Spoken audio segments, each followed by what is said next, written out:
গাইবান্ধায় সম্পত্তির ভাগ কম পাওয়ায় ক্ষোভে নিজের বাবার কবর ভাঙচুর করলেন তার ছোট ছেলে। মঙ্গলবার দুপুরে সদর উপজেলার কোলাহাটি ইউনিয়নের দক্ষিণ আনালের ঠাড়ি গ্রামে এই চাঞ্চল্যকর ঘটনাটি ঘটেছে। অভিযুক্ত শাহ আলম মিয়া শালু ওই গ্রামের মৃত আব্দুল মান্নান মিয়ার ছোট ছেলে। স্থানীয় পরিবার সূত্রে জানা যায়, মৃত আব্দুল মান্নান মিয়া তার জীবদ্দশায় 4 বিঘা জমি 5 জন ছেলের মধ্যে বন্টন করে দিয়ে যান। তার ছেলেরা হলেন বড় ছেলে জালাল উদ্দিন, দ্বিতীয় ছেলে ইকবাল মিয়া, তৃতীয় ছেলে রেজ্জাক মিয়া, চতুর্থ ছেলে এজাদুল মিয়া এবং সবার ছোট শাহ আলম মিয়া শালু।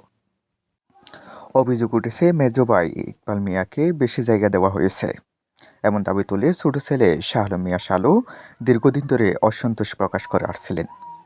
বাবার কবরটি মেজো ভাই ইকবালের অংশে পড়ায় মঙ্গলবার দুপুরে শালু ওই জায়গাটি নিজের দাবি করে কবরের উপর উঠে বাঁশের বেড়া ও অন্যান্য কাঠামো ভাঙচুর করেন।